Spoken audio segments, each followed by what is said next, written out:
So you're Procter & Gamble in the mid-1800s. You've been making a decent living selling candles and soap made from animal fat for a few decades now. But come 1870 and things are getting tough. There's an economic downturn and you really don't want to end up on the streets like these schmucks. So you quickly swap out the animal fat in your soaps for a cheaper alternative, coconut and palm oil. You call your new creation Ivory Soap, and you market it as a pure alternative to all those nasty fat-based soaps your competitors are manufacturing. And people love it. Ivory Soap becomes the #1 soap used by hundreds of thousands of people all around the world. And since you're manufacturing it from cheap coconut and palm oil, you're making more money than ever before. But then you start thinking, we saved a ton of money switching from expensive animal fat to cheap coconut and palm oil. But what if there was an even cheaper oil we can use in our soap? Even cheaper oil equals more profits. So you start experimenting with cottonseed oil. What is cottonseed oil, you may ask? Why haven't you heard about it before? That's because cottonseed oil was only used as an industrial oil for lubricating machines and stuff, and it's highly toxic, causing things like infertility, pregnancy problems, liver damage, respiratory problems, and loss of appetite. But whatever, let's just work with it. All you have to do is find a way to remove the toxin gossypol from the oil, figure out how to turn this permanently liquid oil into a solid, and you will be golden. Compared to coconut oil, cottonseed oil was dirt cheap. So you hire a chemist named Edwin Kaiser to try to figure out a way to get around that little toxicity issue with cottonseed oil. And boom, Edwin Kaiser pulls through. He comes up with a chemical process called hydrogenation and successfully turns this highly toxic liquid oil into solid gold. You can see it now. Your cottonseed oil innovation would change the world of toiletries forever. But that's not all. As you sat back and took in the glorious bar of solid oil sitting in front of you, something hits you. See, unlike today where pretty much every single family cooks with vegetable oils in their kitchen, back then every housewife cooked with real animal fats. They cooked with animal fat in the form of lard. Lard that was very pricey. So you thought to yourself, wait a minute, doesn't this solid form of cottonseed oil kinda remind you of lard? Why don't we also market it as a cheaper alternative to lard? People will love it. And so Crisco was born. Really crisp, not greasy. Sure, the crisp goes in the French fries, because Crisco oil stays in the pan. All the oil? Almost. Watch. I'll measure the Crisco oil, then fry these potatoes, and... Oh, Crisco oil stays in the pan. And you poured everything you had into a massive marketing campaign. A marketing campaign to inculcate the masses into switching from natural animal fat to this industrial food product that started out as toxic. Crisco was new, it was fresh, it was so much cheaper than buying real nasty animal fats. I mean, come on! What sounds better to you, nasty, fatty animal lard or Crisco? There was simply no competition. So within just a few years, America became hooked on Crisco. But then you thought to yourself, why just stop at cottonseed oil? There are so many other seed oils out there. So throughout the years, this same hydrogenation process you used to turn cottonseed oil into a solid would also be used to create soybean oil, corn oil, canola oil, grapeseed oil, and many other industrial vegetable oils. There, that has a nice healthy ring to it. You know, I always wonder about what PR room came up with the word vegetable oils. They're not made from vegetable oils. Vegetables, like broccoli or anything, they're made from seeds and beans. So grapeseed oil, like any of these grain and seed oils, like corn oil, canola oil, which comes from the rapeseed plant, soybean oil, they're referred to sometimes within the food industry as RBD oils, refined, bleached, and deodorized oils. Ugh. Yeah, because they have like these again, these harsh, bitter flavors, right? Mm-hmm. Some of them, like the rapeseed, contain toxins like urucic acid. They might want to change the name of that seed. Yeah, right? Doesn't it seem like a rude way? Yeah. You know, you want to murder fruit? No. You know what I'm saying? Yeah. Like, why is it rapeseed? Exactly. And it worked. By 1980, almost every restaurant in the US switched over to using these cheaper seed oils in their fryers. And by 1993, Americans were consuming an average of 30 grams of seed oils per day compared to just 2 grams in 1909. And for you as Procter & Gamble, life couldn't be better. You were making millions. But then something happened that would turn your fairy tale into a nightmare. The studies started coming out. Studies showing that polysaturated fat found in vegetable oils turns into a varnish-like substance in the intestines. Like this kind of varnish. That vegetable oil is linked to high rates of cancer, Alzheimer's disease, and heart disease. And because these oils are not natural like their names want you to think, they get stored deep in our tissues and brain.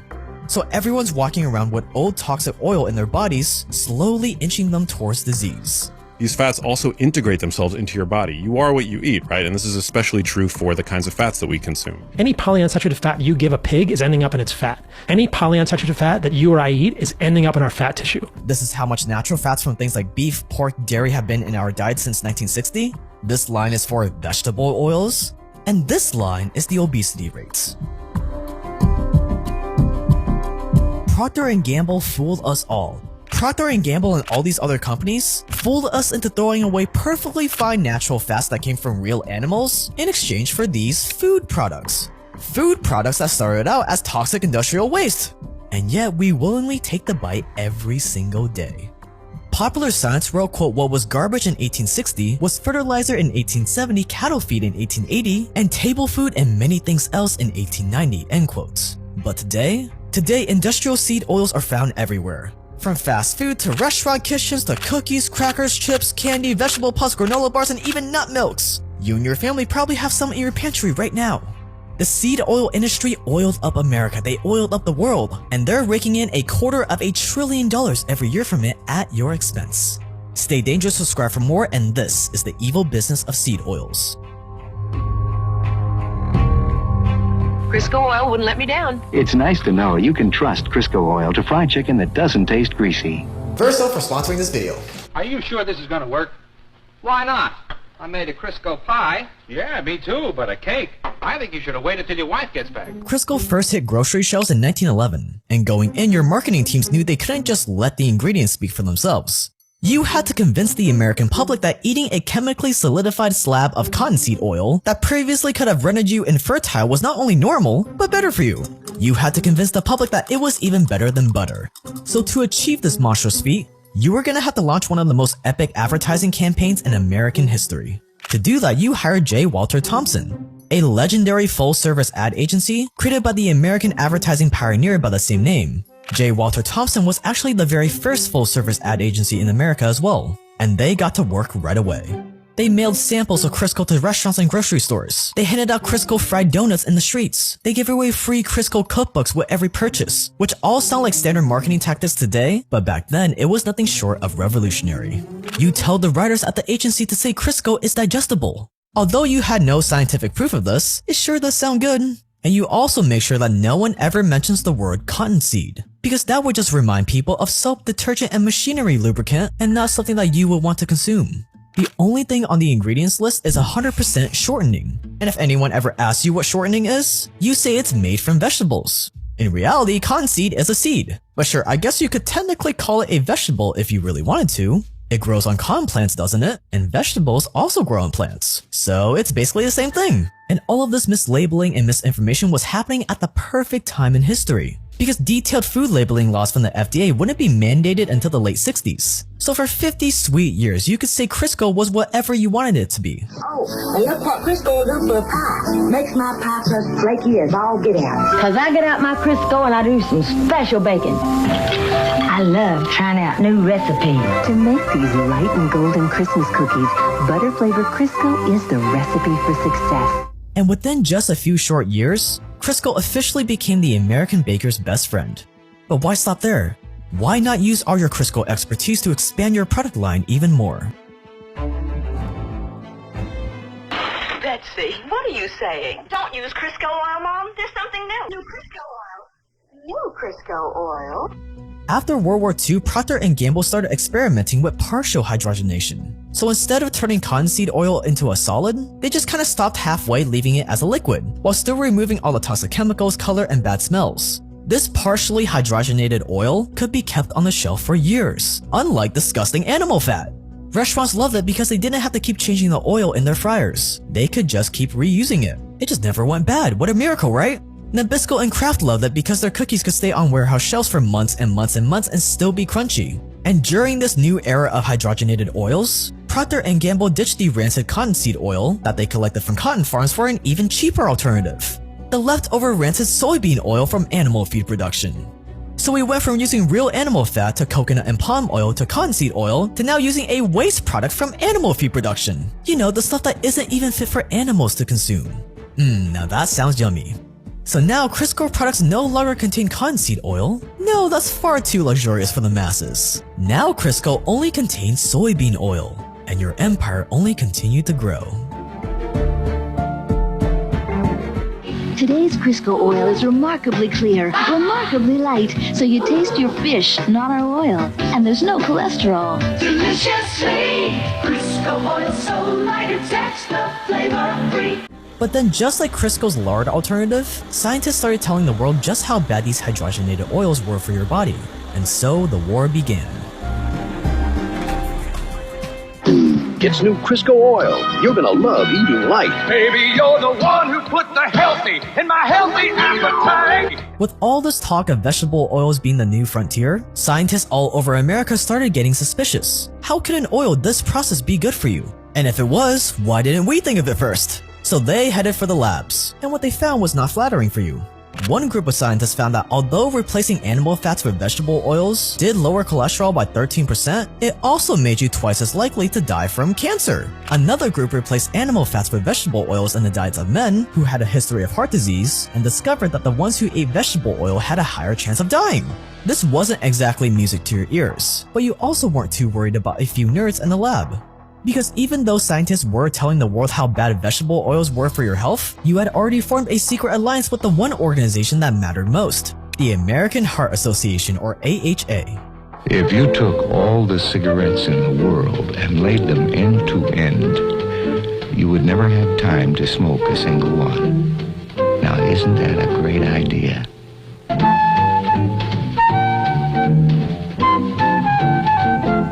See, in the 40s and 50s, the American Heart Association wasn't the huge nonprofit it is today. Back then, heart disease in the American Heart Association wasn't exactly a big deal to most Americans. But you knew something was coming. You knew the truth about your cheap oils would eventually be revealed. So you went on the offensive. In 1949, you chose the American Heart Association to receive a $1.5 million prize from a national radio competition that you happened to be the sponsor of. $1.5 million in 1949 would be the equivalent of $19 million today. A huge paycheck for a relatively unknown organization like the AHA. Generous, right? And it helped them go national overnight. The AHA now had all the power and resources it would ever need to influence the masses. What direction would it influence the masses in? Well, these scientists are humans at the end of the day. Humans that would like to maintain their prestigious titles and positions if possible. So if the AHA wanted daddy's money to keep rolling in, it would be in their best interest to maybe not badmouth vegetable oils. It would maybe be in their best interest to paint vegetable oils in the best light possible. And then they, of course, as we know, they got a huge boost when the American Heart Association started recommending polyunsaturated vegetable oils to replace saturated fats. And this was a tremendous boost to the vegetable oil industry. So thanks to your new propaganda arm, you, the seed oil industry, finally had free reign to market your oils as good for your heart and overall health. So you went around advertising all the upsides of the scientific studies we mentioned earlier. That seed oils lower cholesterol by 13%, that they're way healthier than butter, that they're so clear and white there's no way you could doubt their purity. Gets new Crisco oil. You're gonna love eating light. But that wasn't all, because in 1961, a study would be released by the AHA that would forever change the way Americans thought about vegetable oil. The study was done by a famous physiologist named Ancel Keys, and it said that animal fats like butter actually raise cholesterol, and high cholesterol causes heart attacks. His solution? Replace your thick, disgusting animal fat with vegetable oils because of their proven ability to lower cholesterol by 13%. And the world ate it up. And with that, the seed oil industry had achieved something staggering. What was garbage in 1860 was fertilizer in 1870, cattle feed in 1880, table food and many things else in 1890, and now what's the hottest new health food in 1961. And oh, have we paid the price. Here's Crisco cooking up fries, and because most of it comes back, there's no oily taste. Here it isn't, no oily taste, it's true, so you cook. The process of hydrogenation made your vegetable oils edible, but there was a caveat. See, during the hydrogenation process, a new type of fat is created, trans fats. You could call this fat man-made frankenfat. In general, trans fat is considered the worst fat anyone could eat because it's not from nature. It's an artificial fat that's produced through the hydrogenation process. These polyunsaturated fats, as I mentioned, the oils that are rich in them have trans fats, which we know are not friendly to your cardiovascular system. They're not friendly to your brain. Higher consumption of trans fats is associated with higher risk for developing Alzheimer's disease and worse memory function, even in the young and healthy. The potential is that every single day, all of us in the Western world, if we're eating excess vegetable oils, excess polyunsaturated fats, specifically linoleic acid, we are driving a signal to our adipocytes that winter is coming. Get fat, stay fat. Whoa. And by the 1980s, all those pesky scientists that keep trying to debunk your healthy oil claims were getting really concerned about these artificial trans fats. In 1990, 2 Dutch scientists released a study revealing that artificial trans fats actually raise your cholesterol, even more than animal fats do, causing a huge risk for coronary heart disease. This was not what you and your other vegetable oil giants wanted to hear, so you tried to fight science with science. In 1994, a group of edible oil manufacturers funded Joseph Judd, a scientist from the US Department of Agriculture, to try to prove that trans fats didn't cause heart disease, but it didn't work. Joseph ended up with the same results as the Dutch scientists. And this finally caused the FDA to finally pressure the seed oil industry to at least label how much trans fats are in your products. As simple as the request seemed, you really didn't want to do it. Why? Because your Crisco shortening contains 50% trans fat. And according to the studies, if just 2% of your daily fat intake comes from trans fat, your risk of heart disease goes up by 23%. People were basically spreading heart attack on their morning toast. The FDA's decision to make trans fat information public could end you. So what did you do?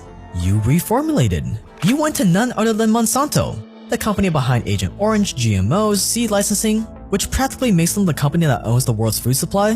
Watch our private documentary on Monsanto by clicking that join button below. And you asked Monsanto to create a genetically modified soybean that doesn't produce artificial trans fats in the hydrogenation process. What, did anyone really think you were gonna learn from your mistakes and go back to a healthier, more expensive oil source? Don't be silly. Thanks to Monsanto's GMO genius, you got what you wanted. Now all your packages sported a big red stamp saying 0 trans fat, so everyone knew you were the good guy now. The guy looking out for everyone's health. But there's just one last secret. One last loophole you used to rebrand into a health-conscious alternative fat brand. See, when the FDA announced in 2003 that you guys had to put trans fat content on your labels, you were actually still allowed to say 0 trans fat as long as the product didn't have more than 0.5 grams per serving. According to the FDA's rules, the key word here is per serving. So if 1 tablespoon of Crisco has 12 grams of fats, and 0.5 grams of that is artificial trans fat, then 8.3% of the fat content is trans fat. And that study said if 2% of the fat you eat is trans fat, it could cause a 23% increase in heart disease. I know, it's enough to make an oil tycoon's head spin. But this still wasn't the end. You needed to ride the 0 grams of trans fat wave for as long as possible before your time finally ran out.